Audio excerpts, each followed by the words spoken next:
갈라디아서 3장 1절에서 9절까지 우리 한 목소리로 함께 봉독합니다. 어리석도다 갈라디아 사람들아, 예수 그리스도께서 십자가에 못 박히신 것이 너희 눈앞에 밝히 보이거늘 누가 너희를 꾀더냐. 내가 너희에게서 다만 이것을 알려 하노니 너희가 성령을 받은 것이 율법의 행위로냐 혹은 듣고 믿음으로냐. 너희가 이같이 어리석으냐. 성령으로 시작하였다가 이제는 육체로 마치겠느냐. 너희가 이같이 많은 괴로움을 헛되이 받았느냐. 과연 헛되냐. 너희에게 성령을 주시고 너희 가운데서 능력을 행하시는 이의 일이 율법의 행위에서냐 혹은 듣고 믿음에서냐. 아브라함이 하나님을 믿음에 그것을 그에게 의로 정하셨다 함과 같으니라. 그런즉 믿음으로 말미암은 자들은 아브라함의 자손인 줄 알지어다. 또 하나님이 이방을 믿음으로 말미암아 의로 정하실 것을 성경이 미리 알고 먼저 아브라함에게 복음을 전하되 모든 이방인이 너로 말미암아 복을 받으리라 하였느니라. 그러므로 믿음으로 말미암은 자는 믿음이 있는 아브라함과 함께 복을 받느니라. 아멘. 할렐루야. 하나님의 은혜가 오늘 새벽에 하루의 첫 시간을 주 앞에 드리는 우리 믿음의 가족들에게 함께 하시기를 예수님의 이름으로 축원합니다. 바울은 오늘 말씀에서 믿음을 멸시하고 또 율법의 그런 행위를 다시 따르려고 하는 사람들에게 오직 믿음으로 구원받음을 말씀을 하고 있습니다. 당시의 유대주의적 율법은 그 전통이 굉장히 깊습니다. 아주 오랜 그런 전통이었죠. 그리고 많은 사람들이 이미 따르고 있었던 것을 철저하게 지키고 있었던 그런 전통이었습니다. 그래서 사람들에게 더 매력적으로 보이고 이게 옳은 거구나라고 생각을 하고 있었고 또 그것을 지키는 것이 자랑이 되어졌고 이제 그런 분위기였던 것이죠.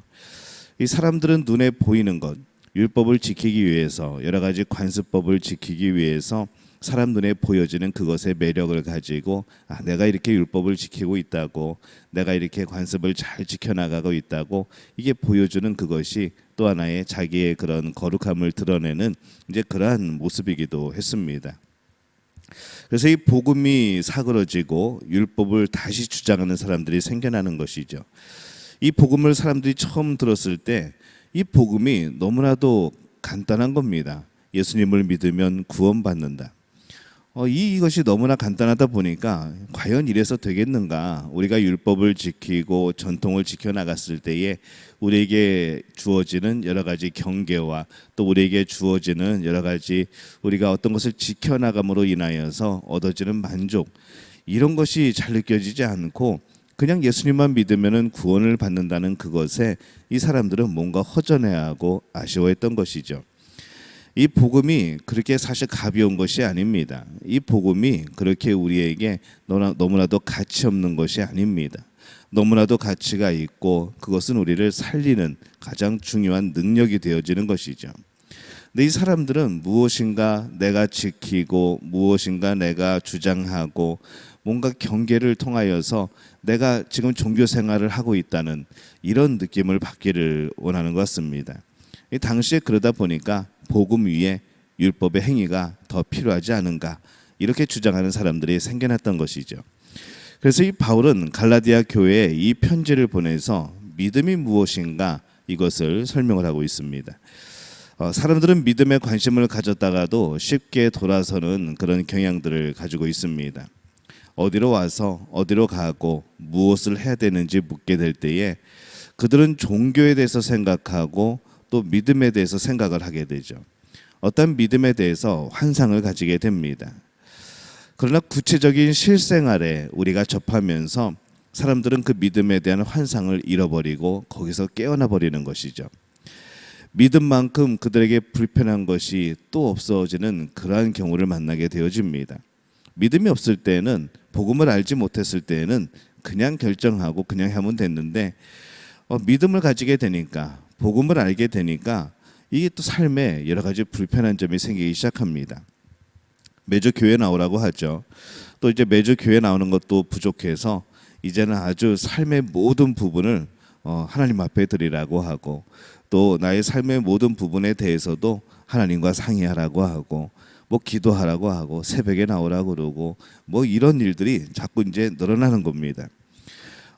이 믿음을 처음에 가진 사람들이 이 굳건한 성숙한 믿음이 아닐 때에는 그것이 오히려 나를 속박하는 것처럼, 내 무거운 짐을 내려놓기 위하여서 예수님을 믿고 복음을 믿었는데 그것이 지금은 오히려 나를 속박하는 것처럼 느껴질 때가 있다는 것이죠. 그래서 이 초반에 많은 분들이 교회를 나오기 시작했다가 믿음의 그런 신앙생활을 시작했다가 기겁을 하고 도망가기도 합니다. 또 다시 자유를 찾아가는 것이죠. 전에는 무거운 마음의 짐에서 놓이는 그런 자유를 찾아 교회로 왔는데, 이제는 또 교회에서 또 다른 예전의 그런 편안함을 찾아서 그 자유를 찾아서 또 도망가게 됩니다. 성경에서는 믿음 안에서만 자유가 있다라고 말씀을 합니다. 이 자유는 죽음에서의 자유입니다. 이 자유는 우리의 죄에서의 자유인 것이죠. 알코올 중독자에게 믿음이라는 단어는 처음에는 굉장히 소망이 되어지고 또 환상처럼 좋게 보일 수 있습니다. 그러나 그들에게 이 성경에 말씀하신 바 술을 먹지 말라라고 하면은 그들은 술 먹는 자유를 향해서 도망치게 되어지는 것이죠. 술을 먹게 되는 것이 진정한 자유인가? 이 자유에 대한 기준이 헷갈려지고, 또 자유가 나에게 어떤 것이 자유인가에 대한 가치 판단이 흐려지게 되는 이 많은 일들을 우리는 겪게 됩니다. 처음에는 자유를 찾아서 복음 안으로 들어왔지만, 믿음 안으로 들어왔지만은 나중에는 이 진짜 자유가 무엇인가, 이것으로 갈등을 하게 된다는 것이죠. 믿음으로 산다고 하는 것은 세상에서 많은 장애물을 만나는 삶입니다. 믿음으로 사는 것은 순탄할 수 없습니다. 믿음으로 사는 것은 늘 부딪히게 되어 있고 늘 고민하게 되어 있고, 믿음으로 사는 것은 때로는 참 불편한 일들이 계속 되어지는 것이죠. 세상은 그들에게 맞추기를 원합니다. 어느 때까지 자기들에게 맞추면 뭐 좋아하는 것이죠. 그들은 진리를 가지고 있지 않기 때문에 언제든지 우리가 좋아하는 모습들, 또 우리가 즐거워하는 모습들, 이것에 맞추어서 변화할 수 있습니다. 지금까지 많은 그런 세상의 일들을 보면은 결국 인간이 좋아하고 인간이 기뻐하고 즐거워하고 누릴 수 있는 것, 그것이 죄를 향해 가든지 어디를 향해 가든지 상관없이 그냥 인간만 즐거우면 된다는 그런 기준에 맞추어서 여러 가지 변화를 합니다. 그러나 우리는 진리를 가지고 있습니다. 믿음은 진리를 믿는 겁니다. 진리를 가지는 것이고 그 진리에 따라 살아가는 것이죠. 그래서 우리는 세상을 맞출 수가 없습니다. 우리는 예수님께 맞추고 하나님께 맞추고 성경 말씀에 맞추는 것이죠. 그래서 이 우리가 믿는 진리는 바뀌어지는 진리가 아닙니다. 한결같이 예수 그리스도, 한결같이 말씀, 우리는 그렇게 살아가는 겁니다. 우리가 진리를 다스리는 것이 아니라 우리는 진리를 따라가는 겁니다. 그래서 사람이 진리의 기준이 될 수 없습니다.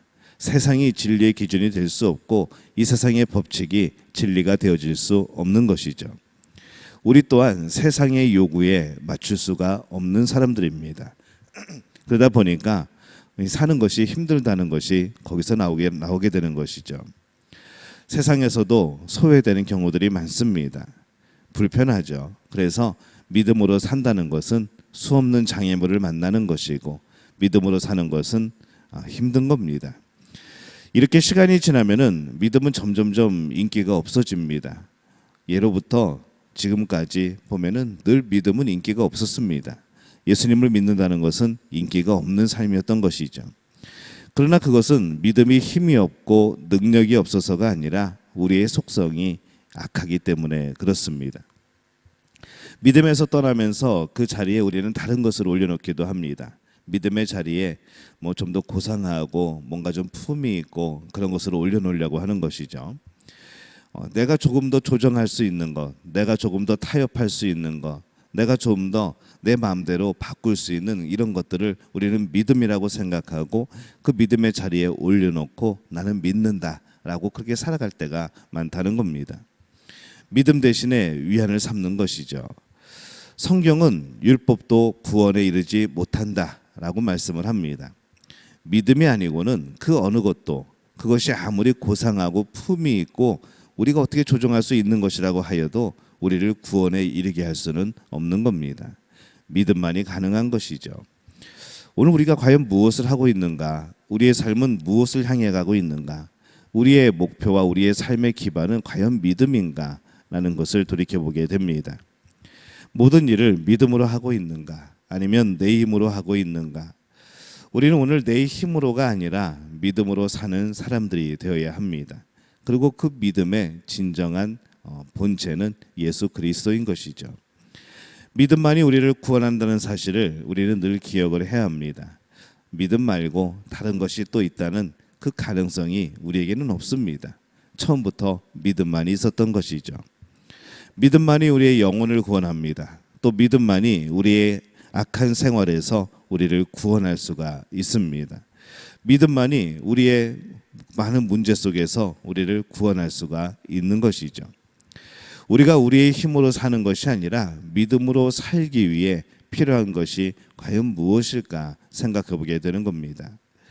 우리가 하나님을 믿는 것이기에, 우리가 예수 그리스도를 믿는 것이기에 우리는 하나님의 뜻, 예수님의 뜻, 이 성령의 뜻에 대해서 언제나 그것에 동의하고 언제나 그것을 따라야 됩니다.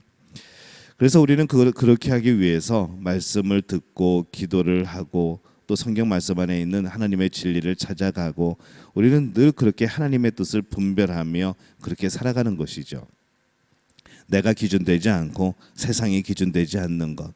세상이 아무리 이것이 기준이라고 말하여도 하나님 말씀이 아니라고 하면은 아니라고 할 수 있는 것. 그것이 바로 믿음으로 살아가는 길입니다.